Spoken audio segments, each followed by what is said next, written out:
ورانو هادان سومالي لان هاي واي اد ايغو خيرخيران تahay oo aad xabsiga iigu jirtaa waay aan ku soo ataagayaa oo aan ku leynayaa oo ku burburinayaa ilaan waxaad ugu tiri Soomaali laan baata haddaan Soomaali laan ahay ninna waxa weeye gurigiisa ma dudumiye maxaan ku dilayaa oo aan ku xirxirayaa Maxamed Maxamuudow taas waa marxatiga nool marka ka gudbo niyow ana waxaan islaa dariskaagu waa ilbixeen oo waxa weeye laakiin wali waxaad moodaa in la riyoonayo oo la leeyahay Soomaaliya oo aanan qaran ahayn ba inta qarannimo la sheeganayo taa anigu waan idinku saxayaa waxaad moodaa laftirkiinu inaad marin habaabsan tihiin mid idinkaan idinku saxayaa oo gidiga caawo dhan markaan idin dhageysanayay waxaad isku tuurtuureyseen adeerka markuu joogay anigu mucaarad baan ahaa waxa weeye huwan baa sida la yiri qarankii idinka qaranka inaad Khaatume State of Somalia burburisay idinku qoladina mucaaradka isku sheegtay ama kuwiinan muxaafadkay maxaad Khaatume uga baqaysaan ilaa qarankii wixii aad ugu magac darteen Somaliland Khaatume State ba albaabada isugu dhufatay idinkii baana dusha saaranayo oo isku tuurtuurayo leh anigu mucaarad baan ahay anigu muxaafad baan ahay anigu halkan adeerkay waxaas waxba kama jiraan war qaranka waxaad ugu magac darteen waxa weeye qiyaaliga ahaa maamul Khaatume State of Somalia la yiraahdo albaabada isugu dhuftay kuwiinan mucaaradka ah iyo kuwiinan muxaafadka ah bal Khaatume wax ma weydiin kartaan oo ma weydiin kartaan waxa ay qarankiini waxa aad ugu magac darteen ay u burburiyeen way akaga jawaabud feegal way taasaan la yow idinka idinku saxayaa way akaga jawaabad dhageystaha ka ahaa ee aan aad iyo aad ka ugu qoslay ahayd badbaado qaran maxamed oo mucaarad baad isugu kaaya sheegtay waxaan qaranka ugu magac dartay aad badbaadinayso qaranka ma hurdadaad ka badbaadinaysaa mise Khaatumaad ka badbaadinaysaa bal su'aasha jawaabteedana waanu ka sugnaa oo salaamay way ortodiyo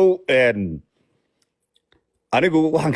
kaga bilaabaya taa ugu dambeysay badbaado qaran waqti baa jirtay guuleed Afrika ma nala joogaayo raggii ugu horeeyay ee dhulbahante ama ka soo jeeda gobolka Sool gaar ahaan Laascaanood de guuleed Afrika Sirdoonka kamid ahaa bilowgiina la bilaabay inagala qayb qaadan jiray doodaha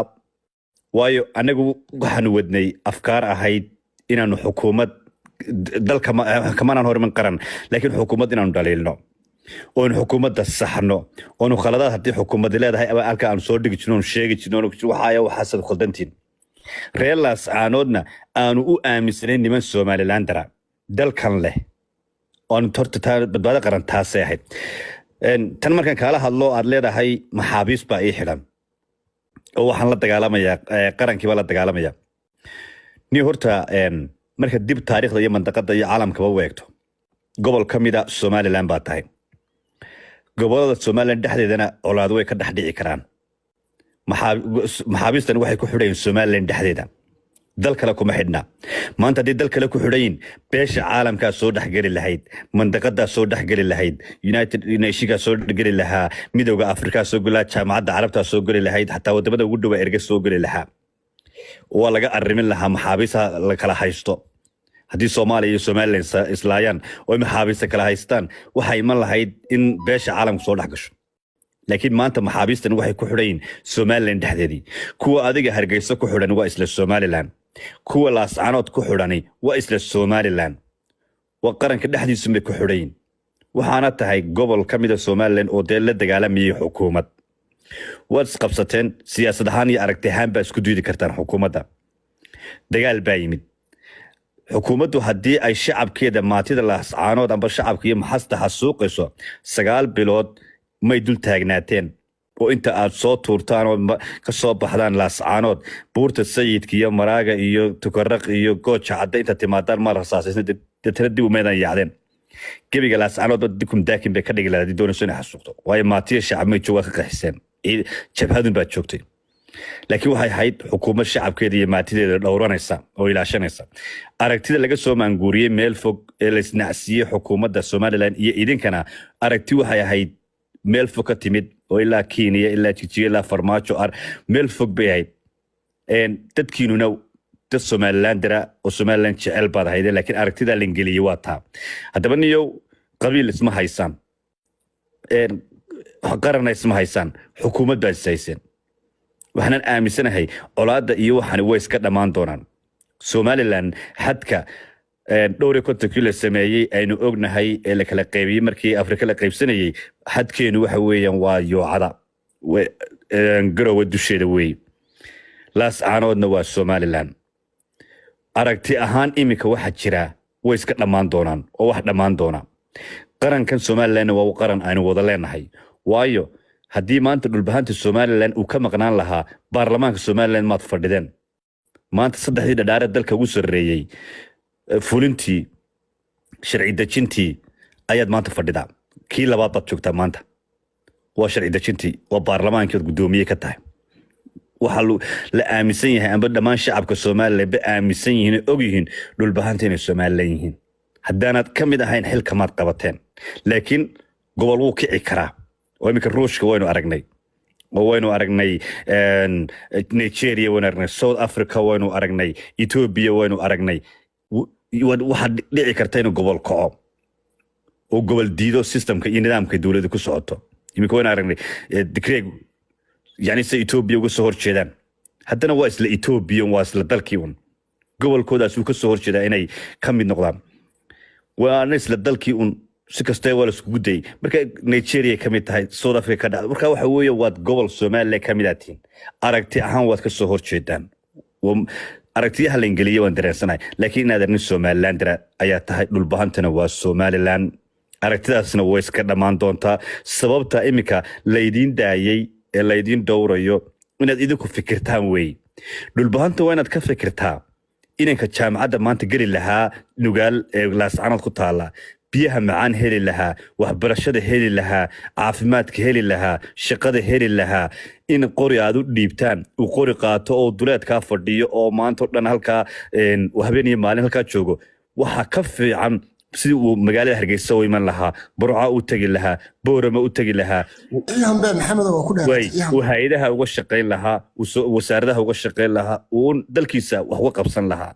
marka inaad goodoon noqoto waxa ka fiican inaad dalkaaga wax la yeelato wax la qabsato miiska soo fariisato oo tira waa nimanka reer galbeedka soo madaxweyne ku xirmale aniga door ka noqonaya madaxweyne ku xigeenka aniga xisbi yeelanaya waxaan rabaa inaan Soomaaliland madaxweyne ka noqdo inaan jaangooyo majaraha Somaliland inaan halkan fariistaan rabaa kursigan inaad ku dagaalanta adiga weeyaan laakiin inaad qabyaaladdan lagu galiyay iyo waxaan aragtida fog intaad ka baydo waayo weyn ognahay qabyaaladu meel inaba geenayso isku soo ururi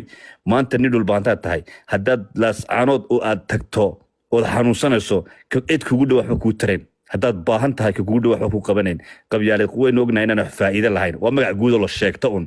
laakiin wax la iskugu tara maaha marka inaad waxa ka muhiimsan inaad adigu wax noqoto tira war waxaynu noqono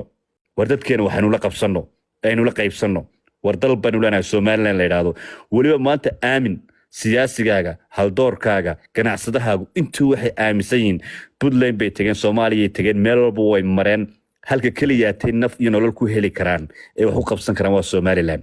cidda kaliya la noolaan kartaana waa dalka aad tihiin Somaliland marka inaad taa aamin qabyaaladda halka inaga dhig war aragti kala la kaalaya war haddaad wax diidantiin halka yimaada waxaanu rabnaa oo midnimada iyo wadajirka guud ee Somaliland anigu haddii shalay toole qoladii mucaaradka ahaa xisbiga wadani ay idinku taageereen dalka inaad kala goysaan iyo inaad dalkan baabiisaan Soomaaliland idinku taageereen garab idinku siiyeen anigu Maxamed Axmed baan ahay Somaliland baan ahay oo mucaaradka ugu ku ah idinku siin maayo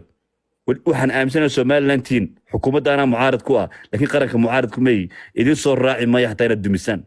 soo dhow maasanta horta Maxamedow hadalladaadu waxay u muuqdaan inay isbuurnayaan waa hadalladaadu adaa maax duminaya waxba ku daahi maayo horta middan aad tiri waxa weeye gudoomiyaha baarlamaanka fadhidaan oo haddii qof yar oo ama qof aad dhasheen xil waad u magacaabi kartaan hadda wasiirka dalxiiska ee khaatumeysteeda Soomaaliya waa nin waxa weeye ka soo jeeda beeshaysa waa nin habar yoonisa it doesn't make any sense macna ma sameynayso marka inaan dhaho waxa weeye maadaama wasiirka xanaanada xoolaha ama wasiirka dalxiiska state-kayga maadaama uu ka soo jeedo Somaliland isaaqoo dhan baa magaranaysa de halkana waa de wax micno ay sameynaysa ma jirto marka taasaan leeyahay waxaan rabaa Maxamedow hadalladaadu inay bal ismaax duminayaan niyo waxaad leedahay qaran baan hayo aynu wax wada qabsanno oo aynu hore u soconno oo haddii eebahay idamkeeda leeyahay mar adoo Ukraine iyo Ruushka isku matalayo le idinku Ukraine baa tihiin oo dee Ukraine waa tii Ruushka ka hortimi walaalow hadda waxa weeye Ukraine haddii aad nagu tilmaantay waxa weeye Ruushka Ukraine libin kama qaadin oo qarankii Ruushka ahaa Ukraine waa burburiyay adiguna qaran baad sheeganaysaa dee anaana ku burburiyay sidee marka anoo ku burburiyay adigu aad qaran u sheegan kartaa maxamedow dabcan qaran ma tiid qabiil baa tahay qabiilna inaad qaran ma noqdo bal hadda halkaa ku fiirsan oo adigu dee hadalkaagii adigu waxa weeye aad burburinayso waxaa tiri Ukraine waxay la dagaalantay Ruushka dee Ruushku waa qaran Ukraine waa ka midha dhaliyay adigu qaran baad sheegatay laakiin anaa ka midha dhaliyay maxamed ma garata anaa ka midha dhaliyay adiga that means marka maadaama adiga ka midha dhaliyay oo wixii qaranka aad ugu magac dartay aan albaabada isugu dhuftay anda fucking waxa weeye state ana anigu qaran haytaa ku ogow adiguna aad qabiil tahay taasaan leeyahay waxaan rabaa marka tan wax wada qabsigaa tiri intaad u doori lahayd wiilasha dhulbaantee jaamacad u door intaad qoriga u doori lahayd walaalow waa qodobkaas waa qodob aad iyo aad u xasaasiya waxaanu ka soo minguurinay inaynu wax wada qabsano maadaama ummad Soomaaliyeed oo qaran Soomaaliyeed ka soo jeeda aynu nahay waanu jeclayn inaynu wax wada qabsano oo ammaan lagu wada noolaado laakiin maxaan wax kula qabsanaa kuwii 35 sano kula joogay Somaliland kuna ahaa ee hayb ahaana maxamedow adiga ku xigay hadii afka qayaxan kuugu sheegana noqonaya beesha habar jeclo more than 35 years bi Somaliland ahay qorlugu markaad aragtay laami male ceelal shidaal male ceelal biyood male burcadaanta ay ka degan yihiin male waxa weeye meel biyaha laga dhaansado xaafisanaad baa biyaha looga dhaamiyaa qodobkaasina wuxuu ko inay khaatumada aaminaan oo ay khaatumo ku biiraan marka sidee aniga kuwii adiga iga ka xigay oo bilaa laamiya oo bilaa biyaa sidee aniga ii dhigi kartaa in wax wada qabsano ima dhigi kartid marka taasaan leeyahay midna waxaan u soo noqonayaa waa xuduudda oo aad tiri waxa weeye Ingiriiska xuduudihii hadda maxamedow ma inaga waalan mise diintii baa ciise loo rogay maxamed Ingiriiska waxa xuduudda waxa wada dhigtay laba gumaysta wada dhigtay waa Talyaani iyo Ingiriis aniga ka imada degin waxa tiri waxaan ku dhaqmaynaa oo xuduudeenu ay tahay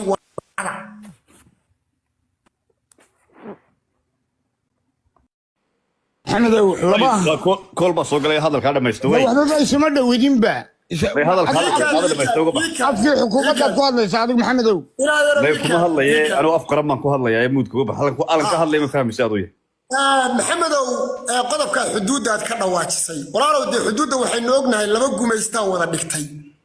anigoo dhulbaanta ayaa adigoo isaaqana nalooma dhigin adigoo wadan Soomaaliland la yiraahdana Soomaaliya laguma dhigin adigoo isaaqa iyo anigoo dhulbaantana nalama oran adigu dhulbaanta xuduudaadu waa halkan adigoo isaaqana laguma oran isaaqo xuduudiina waa halkan oo qaybtana dhulbaanta la qaybtana isaaq waxaan rabaa marka adigu ma labada gumaystay xuduudda waxa weeye wada dhigtay baa ahay waxaan rabaa inaad halka aad ka soo gashay ileen waqooyi Ingiriis baa gumaysanayay cidda xuduudda la dhigtayna waa Talyaani oo daantan koonfurta xukumayay ilaa waxa weeye galkacyo marka waxaan rabaa xuduuddan adigu halka aad ka soo gashay ma Ingiriis baad ahayd mise Talyaanigii Ingiriiska la dhigtay baad ahayd ma waxa weeye Caribbean-kii la socday Ingiriiska baad ahayd waxaan rabaa marka inaad maqashiiso xuduuddan sida adigu aad ku yeeratay ilaa labadii gumaystay wada dhigtay Talyaani iyo Ingiriis baa lagu kala magacaabi jiray adigu marka lagu sii eego kow muwaadin Soomaaliyeed baa tahay labo maamul goboleed Soomaaliya hoostaga tahay saddex qabiilkaagu nin isaaqata marka waxaan rabnaa aniga iyo dadka hoos jooga inaanu fahanno maxamed xuduuddan aad sheeganaysa aad leedahay waa yoocada inaad tiraahdo ma Ingiriiskii baa iiga tagay oo igu wareejiyay haddii aad leedahay Talyaanigii baan ahay oo qaybta koonfurta baan haystay geedkan yoocada ilaa de qabiil ahaan waanu ku aragnay nin isaaqata maamul ahaan Somaliland oo Soomaaliyaata marka taasaan leeyahay isku soo wada duub marka inaad yarow haddaan dadku runta isu sheegin waxyaalo badan baa halaabaya maamulkan waxa weeye qaranka Somaliland ugu magac darteen horta lugooyo waxaa ku ah waxyaalaha khiyaaliga ah ee la daba taagantiin qarankan haddaad runta u sheegi lahaydeen qaran buu idiin noqon lahaa oo xaqiiqda aad wajihi lahaydeen laakiin qarankii idinkaa been iyo propaganda iyo khiyaali iyo war qaran aan laami dhisi karayn oo waxa weeye 10 qof oo qabiila aan iska celin karin oo aan hub lahayn oo aan waxa weeye wuxuu cuno lahayn baad leedihiin waa qaran inaadeen maxamed kan qaran noqon maaye anigu garan maayo magacaan u bixiyo waxaan rabaa marka war Somaliland hadday qaran tahay waxa weeye maanta wata xaaladuhu ay jeexjeexeen maamul khaatume state la yiraahdo albaabada isugu dhuftay kama hadli karto ma weydiin karto ma oran karto war maxaad riyadayada nooga kicinaysaa ma fahad marka maxamed dadka runta loo sheeganiyo qarankan aad leedihiin hurdadaanu ka ilaalinayna badbaado qaran maxaa la badbaadiyaa firi shalay weerar buu soo qaaday waa la cayrsaday maamul khaatume la yiraahdo cayrsaday ما هي كبير بكتب شلي وين أوجين ده مالي والبقرة لما عيسان كرائه إن هذا مجا عن قرن لماذا وظهر عرتين محمد ده قرن كهعبيننا أو مجا كلا اسكوب بحية وحاتر هذا كوهي أرضي بلنديور كأرض كقاعدة ترتيه وحنا إلا إن قرنكم ما تجوا ما عرر قرنكم وحوي غير كما جولش وحد لا نمر بعنطاء ما تايو وتسخبا كرتا وراده قرن لماذا ما خلت كفها أنتين ده ولا ريا فيل sidee intaan isuq qabanaado qaran sheeganaya aan kaaga guuleysan karaa sidee waxa weeye adoo qaran sheeganaya aan isuq qaban karnaa taana taasaan leeyahay midna waxaan kaalaya waxa tiri turaale waan ku turay maxamed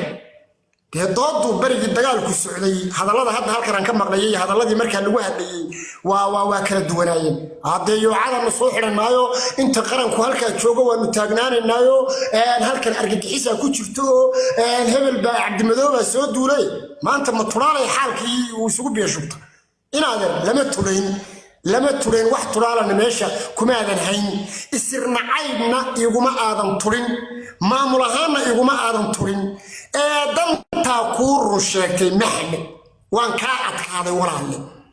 fil nindaad qaaday xumbe cuskay baa la yidhi waraade ma ninka isbitaalkaygii duqaynayey malcaamadahaygii duqaynayey maatidaydii duqaynayey miyaa ila hadda waxa weeye waan kuu tulayay inaad ermay wixii halkaa garaacayo dhan anaa soo wada qabsaday waxaan laayo iyo waxaan xidhxidhaan ka dhigo siyaasad iga furfuri kartana ma jirto odayaal iga furfuri karana ma jiro ma garad maxamed marka ha ismaax duminine hadalku kii hore ha ahaado waxa weeye xuduudaanu soo xidhaynaa wallaahi argagixisa ku jirta waana lagu soo duulay cadow jin iyo calankii jin taasuu ku qurux badan yahay hadda micno ma samaynayso haddii aad la soo fadhiisataan waa la idiin tulay war ma qof loo tulayaa madfac loo quudhaa may war ma qof loo tulayaa isbitaalkii birimageydada waxa weeye madaafiic lagu garaaca waa may haddana inaade anigu waan ku awood sheegtay ilaahay ima awood sheegto waxa weeye adigaana taa koosgareeyey hadalku sidii hore ku qurux badan yahay waxba yaa inaad arbalmuudka ii galdee nacnacdun badaysaa sawirkood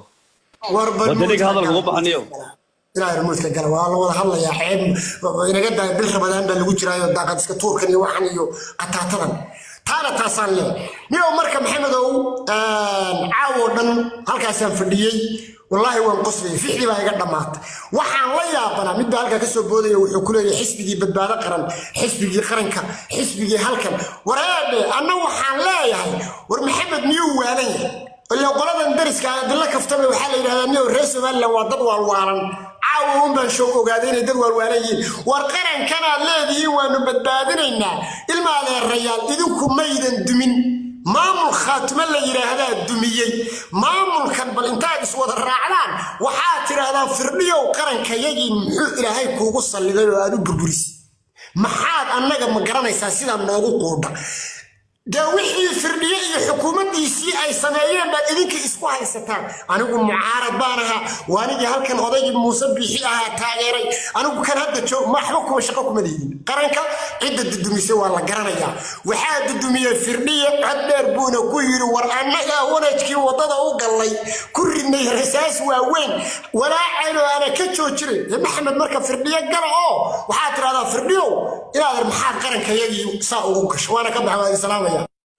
ونيو waa si wanaagsan anigu waxba ku dheeraan maayo محمد لو كان ما بيصير نكاس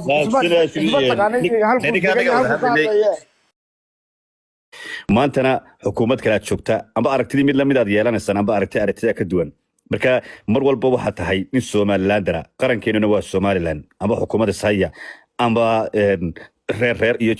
reeraha dariska tiinsaya laakiin talama taabtaanka ah ee dusha guud ee aynu ka dheehanayna waa qarannimada Somaliland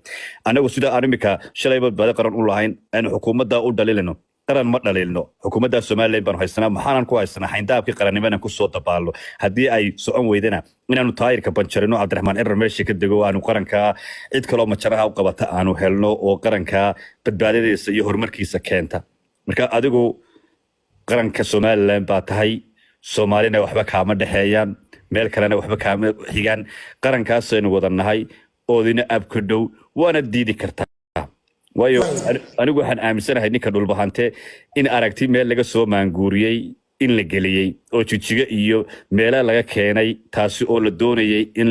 khalkhal la dhaxdhigo xukuumadda Somaliland iyo dhulbahante oo la yiraahdo laba aragtiyood labada waa la waday in la yiraahdo isaaqadnimo xukumi karo iyo in la yiraahdo meesha waxba kama tihidin labadaba waa la waday oo cadkiina meesha uu ka maqan yahay marka dhalinyarada Soomaaliya lagu kiciyay ee haldoorkiina lagu dilayay ee idinka hubka la suuqin dhiibay ee aad u dilayseen ninka haldoorkiina ah ee inta lacag la siiyo nin dhulbahanta ah uu tooganayay siyaasigiina iyo haldoorkiina iyo ganacsadihiinaba waxay ahayd in la dhaliyo kicinta shacabka dhulbahante si ay uga hor yimaadaan qaranka Somaliland aad ka mid tihiin marka inaadan Somaliland baa naga badan shalana xukuumadda ay sayseen maantana waa sahay kartaa laakiin mar walba ta aan laga tagayn waa qarannimada Somaliland taasun aan way waa ka baxday waa ku mahadsan tahay horta maxamedow anigu dhageystanimaan u imiyo inaan wax dhageysto oo de because waxa weeye waxa meesha ka socdaan horta u dhunta laakiin haddaad sida hadalka u tiri bal anna waxa weeye ka daba baxaya qofkaas oo muudka ay galgalanayo horta maxamedow waxaa tiri in reer Somaliland baa tahay taas waa adiga aragtidaada oo waxba kuma jabna sida caynaba ay khaatimo u tahay oo waxa weeye qorlugna ay khaatimo u tahay oo waxa weeye ay dadkii reer caynaba isu soo dhiibeen oo ay yiraahdeen naw khaatimoon wax la qaybsanaynaa bal insha Allah taasay la mid tahay taasaan leeyahay niyow waxaa wanaagsan dadku markay reality-ga ay arkaan ama waaqaca jira ay fahmaan inay waxa weeye xaqiiqda u soo dhawaadaan baa qurux badan laakiin bulshadu ama community-gu haddii ay ku daahaan waxyaalaha ma garanaysaa aan saxda ahayn waxay noqonayaan bulsho nabaddarra soo wajahdo bulsho baahi u dhimata sida hadda Somaliland oo kale ay tahay dadkoodii inay isdilaan oo kale sida hadda korneelkii maalintii dhaweeyay oo kale Hargeysa lagu dhex dilay midida lagu dilay iyo kuwii waxa weeye Gibiley lagu dilay intaba waxyaalahaas oo dhan baa soo food saara